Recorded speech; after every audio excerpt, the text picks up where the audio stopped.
환영해 주셔서 감사합니다. 제가 이제 울산 사람인데 부산에 와서 이렇게 말씀을 전하니까 비교적 마음이 좀 편해요. 수도권에 이렇게 초청받아서 설교하러 가면 서울말을 써야 되기 때문에 힘들어요. 근데 여기서는 뭐 제가 평상시 쓰는 액센트로 그냥 막 해버려도 여러분들이 전혀 이해하는데 또 뉘앙스를 받아들이는데 어려움이 없을 것이라 확신하고 오늘 여러분들과 함께 이 사무엘하 6장 말씀을 좀 한번 나누어 볼까 합니다. 이 내용들을 우리가 쭉 살펴봐야 하는데 이 사무엘하 6장의 핵심적인 내용은 언약궤와 관련되어진 내용입니다. 그래서 본문을 살피기 전에 우리 함께하는 교회 가족들의 수준을 한번 체크를 해보겠습니다. 여러분들 언약궤 안에 들어가 있는 세 가지 물건이 뭐죠? 이거 제가 볼 때는 한 사람이 세 개 다 맞추는 법을 보지를 못했어요. 여기서 하나 맞추고 여기서 하나 맞추고 저기서 하나 맞추고 보통 그렇더라고요. 어쨌든 언약궤 안에 들어가 있는 세 가지 물건이 첫 번째는 만나, 아론의 쌍난 지팡이, 그리고 또 하나는 십계명. 그죠? 한 사람이 다 맞추지 않은 것 같은데, 자, 이제 여러분들 답이 나왔으니까 우리 다 같이 한번 해보겠습니다. 언약궤 안에 들어가 있는 세 가지 물건이 뭐라고요? 만나, 아론의 쌍난 지팡이, 십계명 돌판. 이 세 가지가 들어가 있는데 여기까지는 전국에 있는 모든 교회가 다 잘 맞춰요. 그러니까 뭐 여러분들이 대단한 게 아니에요. 등신 아니면 다 맞춥니다. 교회를 좀 다닌 사람들은 다 알아요. 그런데 지금 여러분들에게 던지는 질문이 진짜 중요한 거예요. 오늘 만약에 우리 함께하는 교회 가족들이 이걸 맞추면 설교 시간을 줄이도록 하겠습니다. 못 맞추면 설교 시간을 늘리도록 하겠습니다. 여기 좀 이상한 데 같아요. 자, 어쨌든 여러분 이 세 가지 물건의 공통점이 뭐예요? 이거 병이야, 병. 뭐 교회 식구들한테 뭐 물으면 뭐 영생, 천국, 하나님이 주신 것 생각이 없는 거예요. 이 세 가지 물건의 특징이 뭘까? 공통점이 뭘까? 한번 생각을 해보세요.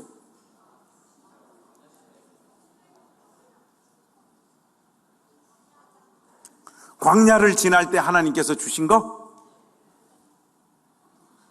나는 오늘 그거 처음 듣네? 뭐 괜찮아요. 괜찮아. 어쨌든. 근데 목사님 마음에 있는 답은 아니에요. 여러분들 이 세 가지 물건의 공통점이 뭘까? 꼴똘히 한번 생각해 보세요. 이 세 가지 물건의 공통점은 이스라엘 백성들이 하나님 앞에 범죄한 흔적을 담고 있는 물건들이다. 여러분 먼저 십계명 돌판 한번 보세요. 모세가 산에 기도하러 올라갔어요. 근데 모세가 안 내려오네. 아론하고 백성들이 금송아지를 세워놓고 우리를 가나안 땅으로 인도할 하나님이라고 금송아지를 예배하잖아요. 그때 모세가 산에서 내려와서 그 장면을 보고 집어 던진 게 뭐예요? 십계명 돌판이죠. 바로 이 십계명 돌판에는 이스라엘 백성들이 우상 숭배한 흔적이 담겨져 있는 거예요. 아론의 쌍난 지팡이도 마찬가지잖아요. 하나님께서 모세와 아론을 영적인 지도자로 하나님께서 이스라엘 공동체 가운데 세우셨는데 각 지파의 수장들이 왜 너희들 둘이만 대장 노릇하냐? 왜 우리는 대장하면 안 되냐? 하나님께서 세운 종의 권위를 인정하지 않고 대듭니다. 그때 하나님께서 각 지파 수장들 지팡이 들고 앞으로 다 나오라고 했잖아요. 그런데 누구의 지팡이에만 싹이 납니까? 아론의 지팡이에만 싹이 나게 하심으로 하나님께서 아론을 세우셨음을 분명히 확정하잖아요. 바로 이 아론의 쌍난 지팡이에도 이스라엘 백성들이 하나님께서 세운 종의 영적인 권위를 인정하지 않는, 이는 엄밀히 말하면 하나님께서 세운 종의 권위를 인정하지 않는 것은 하나님을 향한 정면 도전이라고 할 수 있습니다. 이 아론의 상난지팡이에도 백성들의 이런 죄가 담겨져 있고요. 마지막 남은 게 뭡니까? 만나. 우리는 만나 하면 하나님께서 이스라엘 백성들이 광야 여정을 통과할 때 신실하게 그들을 먹이신 아주 중요한 음식으로 우리는 만나를 인식해요. 맞아요. 맞는데 이스라엘 백성들이 만나가 그들에게 주어지기까지, 그들을 애굽 땅에서 빼내어서 가나안 땅으로 인도해 가는 동안 하나님은 그들의 의복을 헤어지지 않게 하셨고, 발이 부르트지 않게 하셨고, 때를 따라 돕는 은혜로 함께 하셔서 그들을 지키고 신실하게 인도해 가고 계신데, 그들은 하나님의 인도하심의 방법과 또 하나님께서 인도해 가신다는 것을 믿지 않았어요.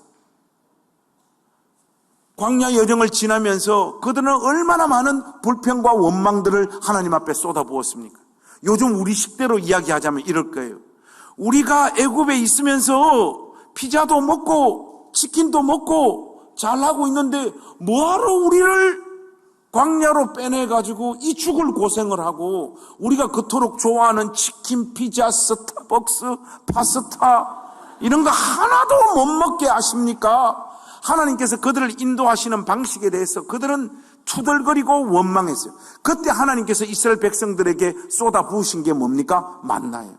바로 이 만나에도 백성들이 하나님께서 그들을 지키시고 보호하시고 인도하신다라고 하는 그 믿음이 없었던 흔적이 담겨 있는 거예요. 그래서 이 언약궤 안에는 이스라엘 백성들이 하나님 앞에 범죄한 흔적을 담고 있는 이 세 가지 물건이 언약궤 안에 들어가 있고, 이 언약궤는 여러분 어디에 보관되어져 있습니까? 성소가 있으면 성소의 가장 깊숙한 정중앙, 거기가 어디죠? 지성소. 여러분 지성소가 뭔지 알아요? 영어로 하니까 이해가 더 쉽더라고. The most holy place. 최상급이네. 가장 거룩한 장소. 그 지성소 가장 깊숙한 정중앙에 하나님의 언약궤가 놓여 있고, 1년에 한 번 대제사장이 이 지성소로 들어가서 짐승 잡은 피를 언약궤 뚜껑 위에 뿌릴 때 비로소 이스라엘 백성들의 죄가 하나님 앞에서 용서받음과 동시에 하나님의 임재가 이스라엘 백성들과 함께하는 역사가 나타났던 거예요. 이런 차원에서 보자면 언약궤를 소유하지 않고 있는 이스라엘 백성들이라고 하는 것은 하나님하고 아무 상관이 없는 하나님의 백성인 거예요. 말 자체가 여러분 모순적이죠. 언약궤를 소유하지 않고 있는 하나님의 백성들은 하나님을 알지 못하는 이방인들과 방불한 존재들인 거예요. 그만큼 이스라엘 백성들이 소유하고 보관하고 있어야 된 가장 중요한 물건이 뭐냐? 그들의 정체성을 결정짓는 물건이 바로 이 언약궤예요. 그런데 여러분, 이 언약궤가 이런저런 순환을 많이 겪습니다. 이스라엘의 영적인 침체가 찾아오기 시작했던 엘리 제사장 시절에 엘리 제사장의 두 아들 홈니와 비느하스, 이 인간들의 악한 행실이 성경에 낱낱이 기록되어져 있죠. 분명히 그들은 하나님 말씀을 가르치고 주의 백성들이 하나님 앞으로 나아갈 수 있는 길을 열어 제치는 제사를 집전하는 역할을 맡은 자들인데, 그들은 이 직무를 수행하면서 그들의 육체적인 정욕을 채우고 자기들의 어떤 재산을 불리우고 하는 쪽에 중심이 쏟아져 있던 자들이에요. 직분은 제사장인데 하나님과는 전혀 상관이 없는 채 살았던 자들이 엘리 제사장의 두 아들입니다. 이들이 이스라엘의 영적인 지도자로 있는 그 상황에 어떤 일이 벌어집니까? 이스라엘과 블레셋이 전쟁이 발발해요. 그때 홈니와 비느하스의 사고방식이 뭐냐? 언약궤 들고 나가면 언약궤 안에서 뿜어내는 자체적인 능력이 블레셋을 무찌르고 우리에게 승리를 줄 것이라고 이 언약궤 자체를 주술적으로 마술적으로 이해를 해서 언약궤를 들고 블레셋과 전쟁하러 나갑니다. 아마 그 옛날에 주워 들었던 게 있는 것 같아요. 그들이 가나안 땅에 들어오기 전에 제사장들이 언약궤를 가장 앞세우고 요단강을 들어갔을 때 요단강 강물이 갈라졌던 그 이야기를 기억했던 것 같아요. 그게 여러분 그냥 언약궤를 들고 들어갔던 겁니까?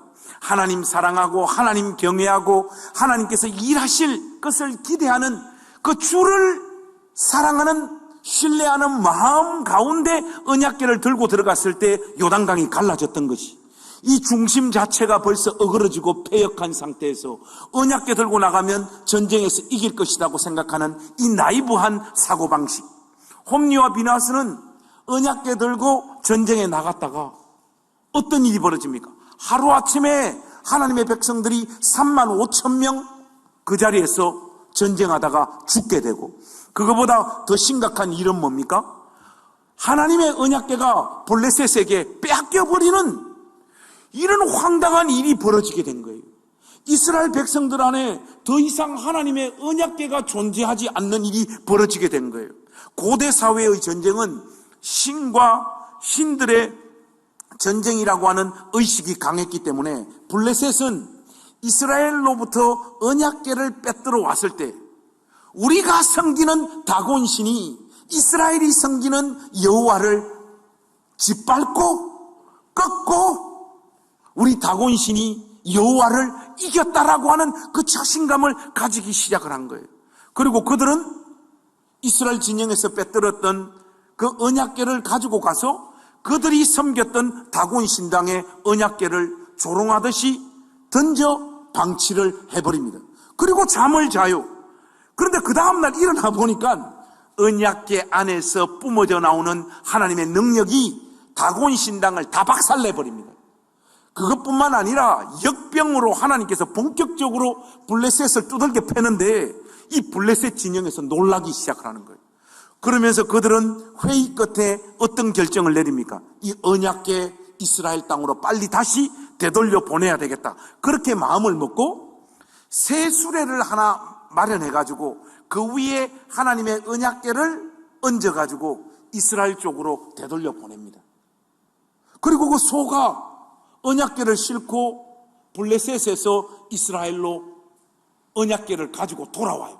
돌아오는데 원래 있어야 되었던 그 장소에 하나님의 언약궤가 돌아와야 되는데 이스라엘 땅에서 이곳저곳 하나님의 언약궤가 떠돌다가 잠정적으로 이 하나님의 언약궤가 어디에 딱 놓여지게 되는가 하면 오늘 본문 말씀에 보니까 아비나답 집에 하나님의 언약궤가 임시로 보관되어집니다. 그런데 임시로 보관되어진다라고 하는 표현은 좀 틀린 것 같아요. 2해 전인가 3년 전인가 돌아가신 유진 피터슨 목사님이라고 있어요. 목사님들의 목사님이라고 하시죠.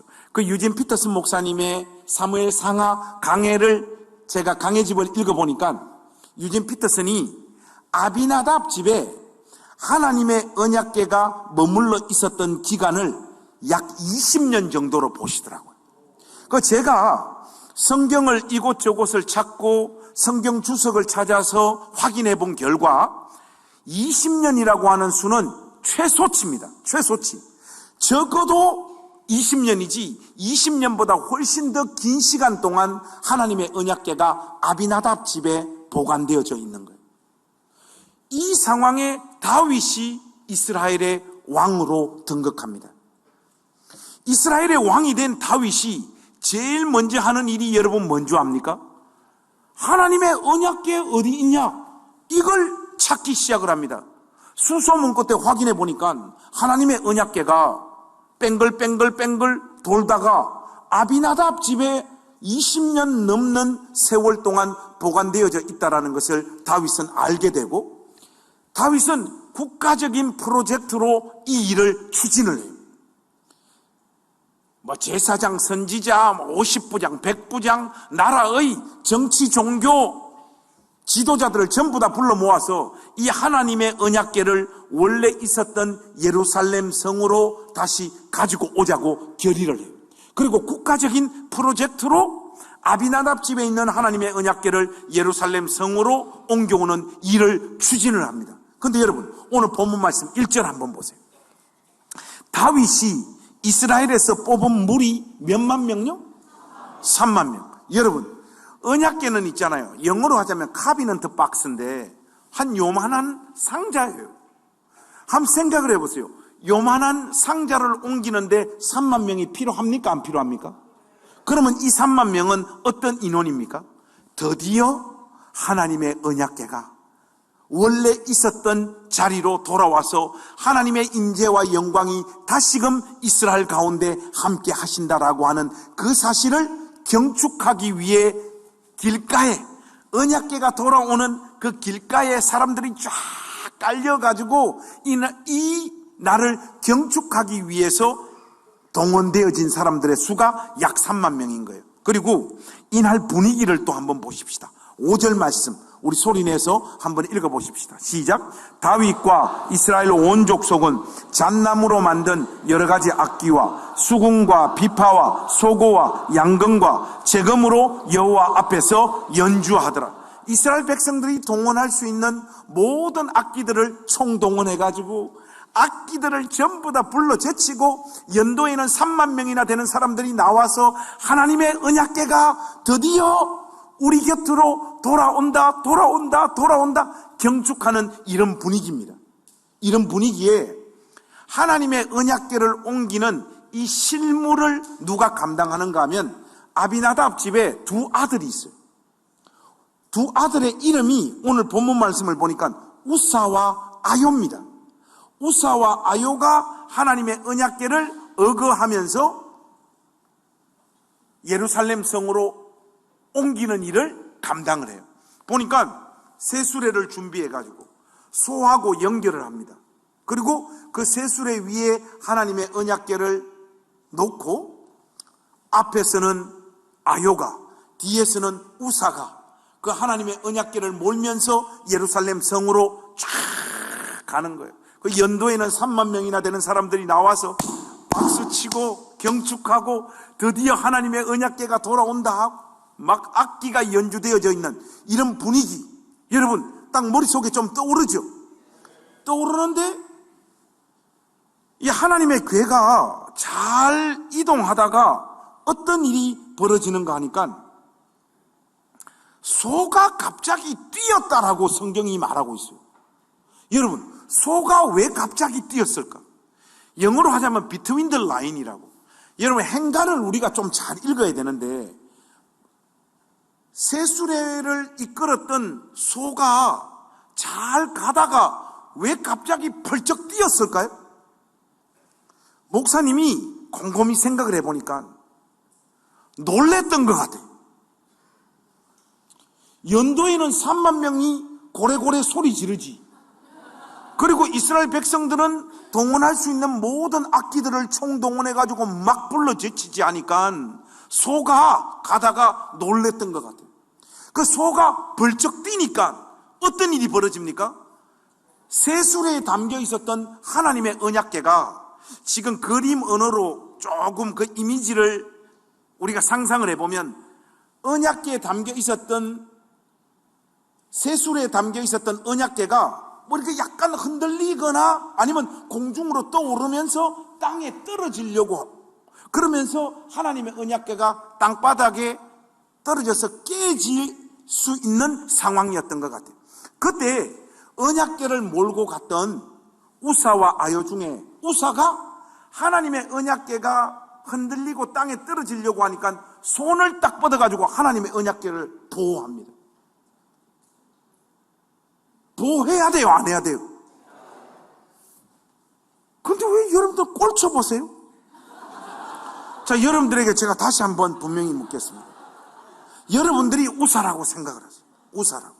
자, 하나님의 언약궤가 소가 띠므로 말미암아 공중으로 약간 또 올라가지고 땅으로 처박히려고 할 때 1번 처박혀.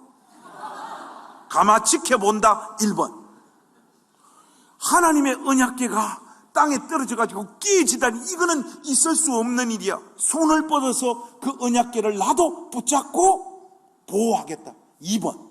자, 여러분들 마음에 결정하셨죠? 둘 중에 하나 해야 됩니다. 1번. 떨어져라. 1번 손합니다.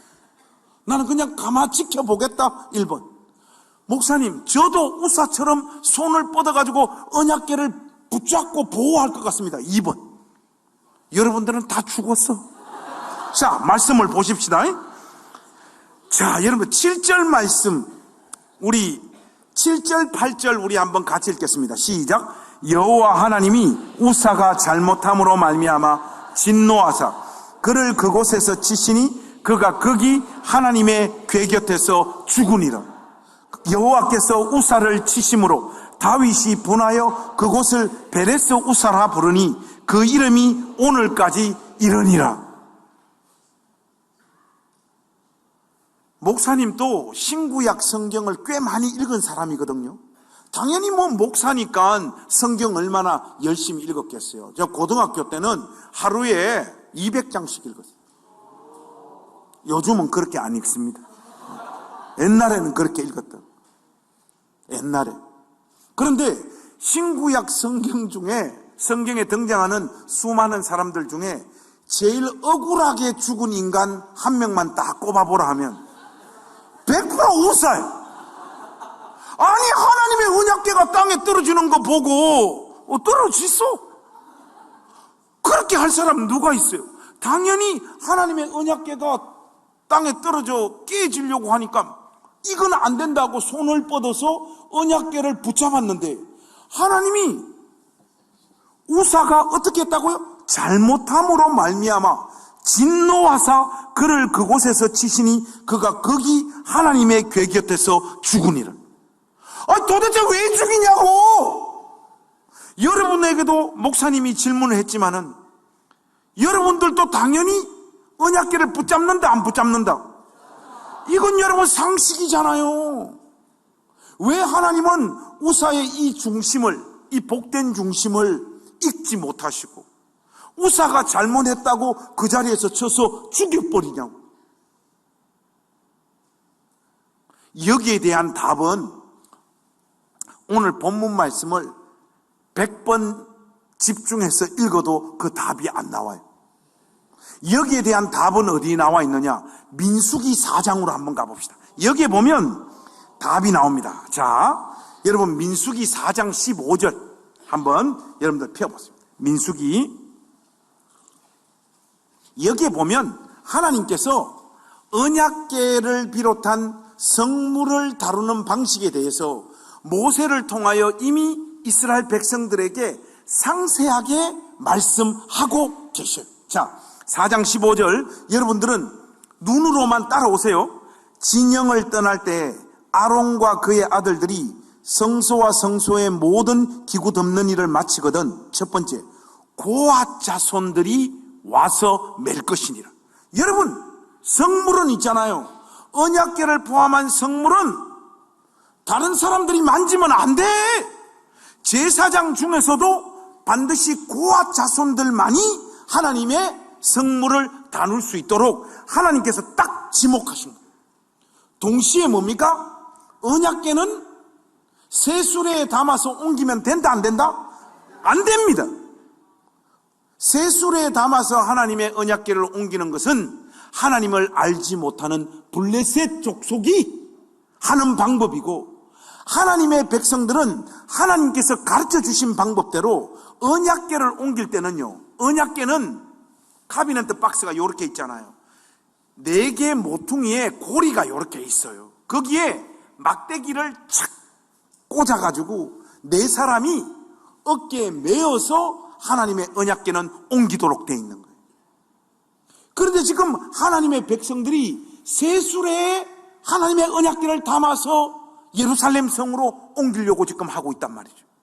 이 벌써 두 번째 하나님께서 가르쳐 주신 말씀에 위배되어지고 있죠. 더 놀라운 것은 고앗 자손들이 와서 맬 것이니라. 그러나 성물은 만지지 말라. 그들이 어떻게 된다? 죽으리라. 성물 만지면 죽게 된다고 하나님께서 분명히 모세를 통해서 이스라엘 백성들에게 가르쳐 주셨다. 언약궤를 다루는 방법에 대해서 하나님은 모세를 통하여 분명히 가르쳐 주셨다고요. 조금 전에 아비나답의 두 아들이 우사와 아요라고 했잖아요. 아비나답 집에 하나님의 언약궤가 몇 년 동안 머물러 있었다고요? 최소 몇 년? 20년. 여러분, 이거 우리 식대로 버전을 바꾸면 무슨 말인가 하면 20년 동안 교회를 다녔는데 예수님은 믿지 않고 있더라, 이 말이에요. 어떻게 주의 백성들이 자기 집에 이스라엘 백성들이 보관하고 있어야 되는 가장 중요한 물건인 언약궤를 20년 동안 보관하고 있으면서도 언약궤를 다루는 방법을 모르느냐고요. 그런데 여러분, 이거는 단순히 아비나답만의 문제가 아닙니다. 왜냐? 하나님의 언약궤를 아비나답 집에서 예루살렘 성으로 옮겨올 때 이 일을 다윗은 국가적인 프로젝트로 추진했어요. 나라의 제사장, 선지자, 10부장, 50부장, 100부장 전부 다 불러 모아서 그들과 회의 끝에 이 방법으로 하나님의 언약궤를 옮기고 있었던 거예요. 무슨 말이냐? 하나님의 언약궤가 원래 있어야 되었던 자리를 떠나 이곳저곳으로 방황하며 20년 넘는 세월 동안 방황하는 동안 이스라엘 백성들 중에 그 어떤 누구도 하나님의 언약궤를 다루는 방법을 알지 못했더라.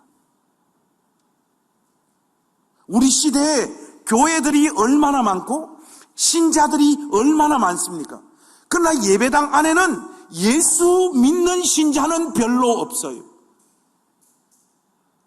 저는 목사의 심장으로 우리 행신교회, 제가 고양시에서 목회했던 우리 행신교회나 지금 목회하고 있는 울산의 나전담 교회 회중들 중에 한 20%나 인격적으로 정말 주님을 만났을까? 예배당 안에 불신자들이 지천에 깔려 있습니다. 그냥 자기의 종교성을 근거로 해서 기도하면서 울기도 하고 찬송하면서 감동도 받고 말씀에 찔림도 있고 하니까 그것 자체로 자기는 예수님을 믿고 있는 사람이라고 스스로를 간주하고 있는 신자들이 얼마나 많은지 몰라요. 여러분, 우사가 하나님의 언약궤가 땅에 떨어질 때 손을 뻗어서 언약궤를 딱 잡은 것은 그 중심에서 나쁜 의도로 하나님의 언약궤를 붙잡았겠어요? 아니란 말이죠. 그런데 교회 안에서도 마찬가지입니다. 자기 나름대로 전혀 주님을 온전히 만나지 못했고 영혼 안에는 성경에서 계시되어 주신 그 하나님을 아는 지식으로 온전히 자리 잡은 그 복음의 능력 가운데 있는 신자들은 얼마 안 돼요.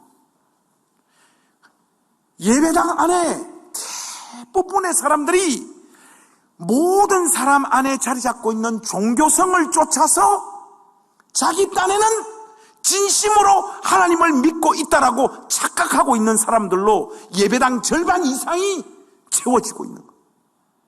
이게 로마서 10장에 있는 말씀대로 하자면 사도 바울이 유대인들의 신앙을 비판하면서 로마서 10장 1절에서 3절 말씀에 보시면 이런 말씀이 나와요. 그들이 하나님을 향한 열심은 있었으나 바른 지식을 쫓은 것은 아니니라. 로마서 10장 1절에서 3절에 보면 그 내용이 핵심이에요. 하나님을 향한 열심은 있었으나 바른 지식을 쫓은 것이 아니니라. 여러분, 우사가 보여주는 모습의 전형적인 모습이잖아요. 하나님을 향한 열심은 있어요. 언약궤를 보호해야 되겠다라고 하는 중심은 있어요. 그러나 하나님께서 가르쳐 주시는 방식대로 하나님을 믿고 섬기지는 않은 상태에 놓여있는, 여러분, 예배당 안에 이런 사람들이 너무 많아요. 여러분, 20세기 최고의 강해 설교자로 손꼽히는 사람이 영국의 마틴 로이드 존스입니다. 로이드 존스가 의사 출신이에요, 여러분. 그리고 그 사모님도 의사 출신이에요. 주님께서 콜링합니다. 하나님 말씀을 전하는 종이 되라고 콜링을 해요. 로이드 존스가 자기 의사 경력이 너무 아까워가지고 이 하나님의 부름에 대해서 굉장히 많이 스트러글하고 고민하고 갈등을 해요. 그래도 하나님의 부르심이 너무 강력하니까 로이드 존스는 자기의 의사 커리어를 다 내던지고 하나님 말씀을 전하는 목회자가 되기로 마음을 먹어요. 사모님도 같은 의사 출신인데 사모님도 의사 커리어를 던지고 목사님하고 하나님 말씀을 전하고 교회를 돌보는 목회자의 삶을 살기로 결단을 합니다. 그리고 로이드 존스와 사모님이 어촌에 가서 첫 목회를 시작을 하는데 여러분, 이 첫 목회지에서 희한한 일이 벌어져요. 로이드 존스 목사님의 성경적인 강해 설교를 듣고 사모님이 예수님을 믿게 되어지는 일이 벌어져요. 여러분, 이게 정말 희한한 지점이잖아요. 의사직을 포기하면서까지 목회자의 아내가 되겠다라고 마음을 먹은 여자가 그 중심에서 자기 딴에는 예수님을 안 믿는다고 생각을 했겠어요? 예수님을 믿었을 뿐만 아니라 예수님을 위해서 자기 인생을 드린다라고 생각을 하면서 그 길을 나섰겠죠. 그런데 남편이 강단에서 선포하는 복음 설교를 듣고 로이드 존스 목사님 사모님이 깨달은 거예요. 나는 이제까지 교회를 열심히 다닌 사람이지 예수님을 믿은 사람이 아니라는 걸 깨닫게 되는 거예요. 우리 시대에 예배당 안에 이런 사람들이 얼마나 많은지 몰라요, 여러분. 주일날 수많은 사람들이 왜 교회에 옵니까? 집에 가려고 교회에 오는 거예요. 집에 가려고 교회 온다고. 그런 사람들이 50%가 넘어요. 자기 딴에는 기도하다가 울어본 거야. 찬양하다가 감동받고 울어본 거예요. 목사님 설교에 찔림을 받아본 거예요. 그러면서 자기는 하나님의 백성이라고 스스로를 간주해버린 거예요. 그러나 실질적인 복음의 능력은 그 사람 안에 전혀 나타나지 않고 있는 거예요. 우사의 현대적인 버전이 바로 그 모습입니다, 여러분.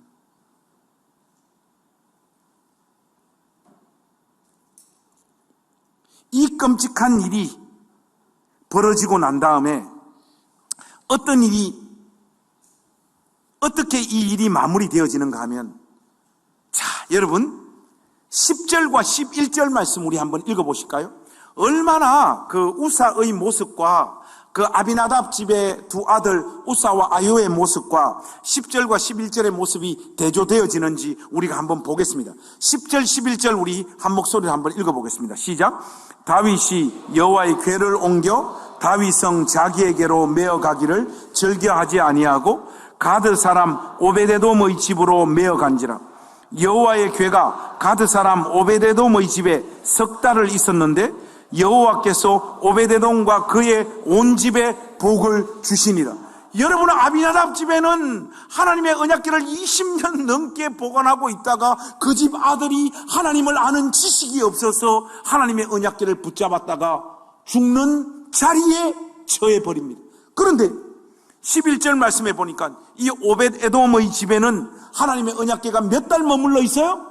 석 달을 머물러 있었는데 여호와께서 오벳에돔과 그의 온 집에 복을 주시니라, 그렇게 말합니다.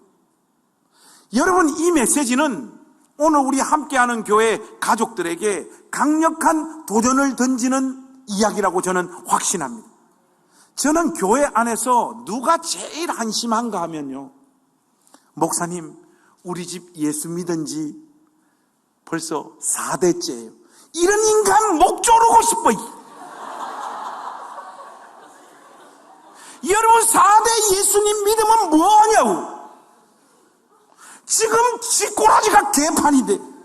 우리 할아버지가 목사님이었어요. 우리 아버지가 선교사였어요. 그래서 뭐 어쩌라고. 할아버지가 목사님이고 아버지가 선교사님이었으면 지금 그 집안의 신앙의 전통을 쫓아서 그 누구보다 더 불타는 중심으로 지금 그 당사자가 하나님을 섬기고 믿어야 되는 거 아닙니까? 그런데 신앙의 면피를 어떻게 하는가 하면 자기는 하나님 앞에서 헌신된 중심과 복음의 능력 가운데 전혀 살지 않으면서 우리 집이 예수 믿은 지 3대가 됐다, 4대가 됐다, 5대가 됐다고 자랑하고 자빠져요. 그게 무슨 의미가 있어요? 언젠가도 여러분들에게 와서 설교하면서 저의 삶을 한번 간증했던 적이 있는데 저는 전형적인 역기능 가정이었어요. 아버지 한평생 알코올 중독, 노름 중독, 구타 중독. 우리 어머님의 인생이 아버지로 인해 가지고 다 엉망진창이 되었고 우리 누님, 형님의 인생이 다 어그러지고 다 무너졌죠. 그러면 집안을 그렇게 다 엉망진창으로 만들면 저는 비교적 막내였기 때문에 아버지로부터 직접 이렇게 구타당하거나 그랬던 적은 많지 않아요. 형님들하고 누님들하고 어머니는 정말 아버지한테 많이 맞았어요. 그리고 그 험난한 시간들을 보냈는데 꼭 엄마 두들겨 패고 형님 패고 누님들 팬 날은 다 엉망진창이 된 상황에도 엄마는 또 밥을 차려가 아버지 하고 또 저는 막내니까 둘이 앉혀놓고 밥 먹으래요. 그럼 아버지 다 앉혀놓고 우리 아버지 매일 저 붙잡아 놓고 하는 이야기가 뭔지 알아요? 관성아 잘 들어라. 우리 집은 말이다. 김에 김씨 사면 파는 양반집이다. 그 이야기를 할 때마다 있잖아요. 우리 아버지지만 솔직히 가짠더라고. 뭐 하는 거예요? 우리 조상인 김유신이면 뭐 하냐고.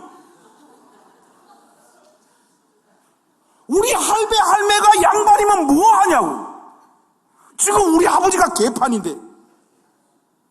이거는 정말로 한심한 이야기들이거든요. 오늘 여러분들이 하나님 앞에서 복음의 능력 가운데 인격적으로 온전히 주님을 만나서 하나님을 아는 지식으로 채워진 그 중심으로 주님의 몸된 교회를 섬기고 여러분 인생을 주님을 위해서 드리지 않으면서 내 예수 믿은 지 30년 됐다. 내 목사님하고 친하다. 황 목사님하고 친해봐야 아무것도 없어요, 여러분. 예수님하고 친해야지.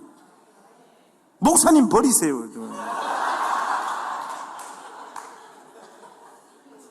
우리는 굉장히 보면 있잖아요. 본질 외적인 것들을 가지고 신앙의 폼을 너무 많이 잡아요. 그리고 너무 쉽게 내가 어레껏 거듭난 하나님의 백성이라고 하는 것들을 너무 쉽게 그냥 점수를 줘버리고 그렇게 확정지어요. 제가 외부 설교 나갈 때마다 정말 깜짝깜짝 놀라요. 비교적 그래도 50대 이상 우리 교회 안에 어른들은 그 시절을 우리 젊은 세대들이 뭐 좀 기복신앙이다, 뭔가 조금 신앙관이 이상하다, 젊은 세대가 그렇게 막 비판하는 경향들이 많은데 그래도 그 세대들은요 하나님으로부터 직접적으로 은혜를 받은 세대예요. 신앙관에 있어서 조금 아쉬움이 있고 성경적이지 못한 어떤 문화나 신앙적인 경향이 어른들 가운데 있을지는 몰라도 성령 세례를 받았던 세대, 한국교회 전체가 하나님께서 부어주시는 충만한 은혜를 누렸던 세대. 그런데 비교적 이 50대 밑으로 지금 한 40대 이하들은 하나님께서 부어주시는 게 폭포수 같은 은혜를 경험하지 못했던 세대. 그래서 그런지는 몰라도 제가 외부 설교 나가서 청년들을 향하여 도전을 해요. 뭘 묻는가 하면 딱 2가지 내지는 3가지를 제가 결단해서 물어요. 지금 지진이 나서 함께하는 교회가 이 지붕이 지금 다 무너져가지고 우리가 여기서 그냥 다 깔려서 죽는다고 한번 생각을 해봐요. 지금 당장. 사랑하는 여러분, 지금 딱 죽어도 여러분들은 진실로 하나님 품에서 눈뜰 확신이 있습니까? 여러분 군중심리로 이야기할 게 아니야. 보통 교회에서는 다 아멘 해요. 집에 가서 이불 덮고 혼자 남았을 때, 와, 내 솔직히 확신까지는 없는데, 옆에서 하길래 그냥 따라서 아멘 했는데, 솔직히 좀 불안하다나. 내 정말로 지금 딱 죽으면 하나님 품에서 눈 뜰 확신이 있나? 여러분, 그 확신 진짜 여러분들에게 있는지 이 밤 한번 여러분 스스로에게 확인해 보세요. 두 번째, 복음이 무엇인지 여러분 입으로 분명하게 설명할 수 있어요? 여러분들은 성경에서 말하는 그 복음을 분명하게 이해하고 있고 그 복음을 다른 사람에게도 전할 수 있을 만큼 여러분 언어로 충분히 풀어서 설명하는 지식들이 여러분들 가슴 안에 있냐고요. 복음을 한번 설명해 보라 하면 대부분의 사람들이 나는 하나님 믿는데요. 여러분 오해 없이 들으세요. 하나님 믿으면 구원 못 받습니다. 하나님 믿는 거는요 종교예요. 종교. 세상에 수많은 종교들이 다 하나님 믿어요. 성경에서 말하는 구원받는 신앙은 예수님을 통한 하나님이죠. 이 예수님하고 분리되어진 채 나는 하나님을 믿는다, 이런 신지식을 설명하고 이해하는 것은요 전부 다 복음하고는 상관없는 이야기예요. 그런데 의외로 교회에 수많은 사람들이 진심을 가지고 자기는 하나님을 믿는데요, 그 중심이 있어요. 그런데 이게 복음의 내용과 연결되어진 하나님을 제대로 이해하고 의식 속에서 정리가 되어진 채 자기 신앙 고백을 하는 사람들이 굉장히 드물어요. 여러분, 이게 제가 여러분들에게 던지는 두 번째 질문이에요. 특히 우리 젊은 세대들, 여러분 정말 복음을 설명할 수 있습니까? 성경에서 말하는 그 복음을 제대로 이해하고 있냐고요. 이게 제가 여러분들에게 묻고 싶은 두 번째 질문이에요. 세 번째 질문은 이겁니다. 조금 전에 설교하러 들어오기 전에도 황 목사님하고 앉아서 교제하면서 그런 이야기를 했어요. 우리 세대 밑에 우리 동생들, 요즘 이제 목사가 되려고 하는 사역자들을 보면요, 어떤 부분에 있어서 참 귀한데 어떤 부분에 있어서는 정말 아쉬워요. 뭐가 아쉬운가 하면 황 목사님하고 저만 하더라도 우리는 가정을 버린 사람들이거든. 교회를 위해서 가정을 버린 거예요. 굳이 이야기를 하자면 당신이 알아서 해라, 집구석은 해서 그냥 오직 교회, 오직 성도를 위해서 그냥 우리 인생을 다 쏟아 부었다고요. 그런데 요즘 사역자들을 이렇게 딱 보면 가정도 중요해, 애들도 중요해, 사모도 중요해, 자기 인생도 중요해, 다 중요해. 이게 한편으로 보면 맞는 것 같은데 곰곰이 생각을 하면 짜증이 나. 이게 뭔가 하면요, 제가 여러분들에게 던지고 싶은 세 번째 도전은 이거예요. 여러분이 십자가 지신 예수님을 여러분 생애의 유일한 구세주와 주님으로 진실로 믿는다는 그 신앙 고백이 진실로 예수님이 여러분 아버지, 엄마, 형제, 자매, 여러분들의 꿈, 인생, 심지어 여러분 목숨보다 예수님이 더 소중하냐고요. 예수님 할래? 엄마, 아빠 목숨 할래? 했을 때 여러분들이 정말로 답하기 어려울지는 몰라도 그래도 나는 예수님입니다. 내 삶과 인생에 진실로 예수님보다는 더 소중하고 더 귀한 것이 없습니다라고 하는 분명한 의식이 여러분 심장 안에 있냐고요. 요즘은요, 기독교 신앙이 어떻게 돼버렸는가 하면 하나님을 통한 자기 자아와 자기 인생의 목표를 하나님의 능력을 동원해서 성취하고 이루는 것을 기독교 신앙으로 생각을 해요. 하나님을 열심히 믿었더니 내 인생이 잘 되더라. 여러분, 이게 무조건 틀렸다는 이야기가 아니에요. 그러나 여러분, 이게 우선되어지는 관심사고 여러분들 마음이 여기에 놓여 있다라면 여러분들은 구원받은 믿음을 가진 게 아니에요. 여러분, 진실로 예수님이 여러분 부모님, 여러분 가족, 여러분 인생, 여러분 꿈, 심지어 여러분 목숨보다 예수님이 더 소중하며 이 세상 그 어떤 것보다 주님을 사랑한다라고 여러분들 그 신앙을 고백하는 믿음이 있습니까? 그래서 정리를 하자면 목사님이 여러분들에게 묻고 있는 게 세 가지입니다. 하나, 지금 죽으면 진짜 천국에서 눈뜰 확신이 있는가? 하나님 품에서 눈뜰 확신이 있는가? 두 번째, 복음을, 성경에서 말하고 있는 그 복음을 제대로 이해하고 다른 사람들에게 나의 말로 충분히 설명할 만큼 그렇게 복음의 내용이 확실하게 여러분들에게 이해되어지고 정리되어져 있는가? 세 번째, 주님을 사랑한다는데 얼만큼 사랑하는가? 이 세상 그 어떤 것, 이 세상 그 어떤 사람보다 나는 예수님을 더 사랑한다라고 하는 이 분명한 신앙 고백이 있는가? 이 세 가지 질문 중에 있잖아요. 여러분들이 하나라도 예스하지 못한다면 여러분은 구원받은 사람인지 아닌지 확신할 수 없습니다. 우리 시대 예배당 안에서는 이 부담스러운 복음의 내용을 외치는 목소리들이 점점 더 사라지고 있습니다. 저는 우리 함께하는 교회가 진실로 복음의 능력 가운데 사로잡히는 교회가 될 수 있기를 우리 주님의 이름으로 부탁합니다. 그런 의미에서 이 밤 여러분들 향해서 도전하고 싶습니다. 사랑하는 여러분,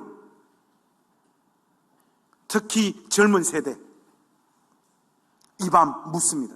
목사님이 여러분들에게 제시한 세 가지 질문 중에 목사님, 솔직히 저 그 세 가지 중에 하나 아니면 둘, 어쩌면 셋 다 저는 솔직히 정리가 안 되어져 있는 사람입니다. 저의 영혼이 목사님과 전사님들과 또 교회에서 성경을 가르치는 사람들과 내 영혼을 저는 한번 점검해 봐야 되는 사람인 것 같습니다. 이 세 가지가 솔직히 저는 확실하게 이 질문 앞에 예스라고 답하지가 할 자신이 없습니다 하는 사람들, 이 밤 용기 내셔서 그 자리에서 일어나십니다. 목사님이 여러분들에게 던진 세 가지의 질문에 하나라도 자신 있게 아멘으로 화답하지 못한 상태에 여러분들의 영혼이 놓여 있는 것 같은 사람은 용기 내서 그 자리에서 잠깐 일어나십시오.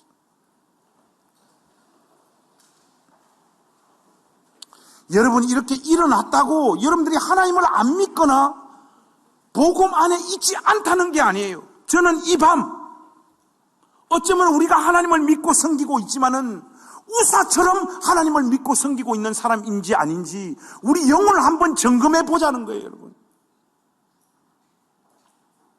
이 메시지를 함께하는 교회에 와서 여러분들에게 전하고 싶었습니다.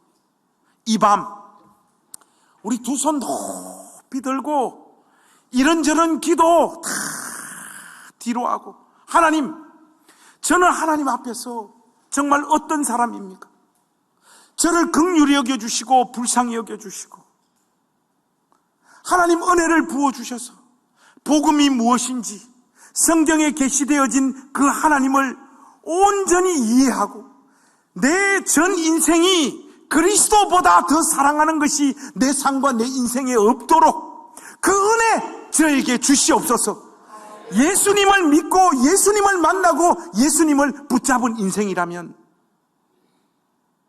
나는 이미 성공했을 뿐만 아니라 내 삶의 다른 어떤 조건들이 채워지지 않다고 할지라도 죽는 그 순간까지 노래하며 찬양하며 그리스도 안에서 사는 은혜를 저에게 허락하여 주시옵소서.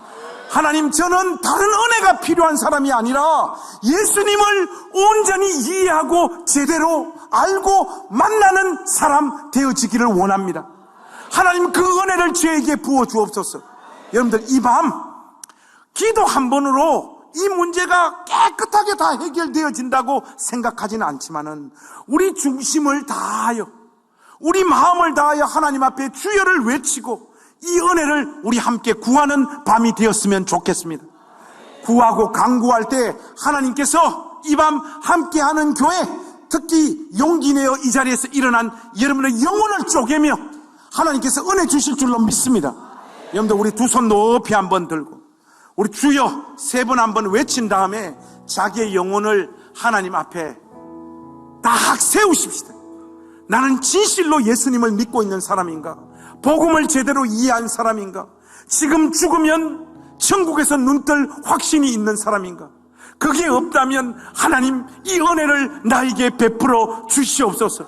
성령이여 이 밤 내 영혼을 쪼개어 주시옵소서. 자, 우리 주여 세 번을 외치고 합심하여 한번 다 같이 기도하겠습니다. 주여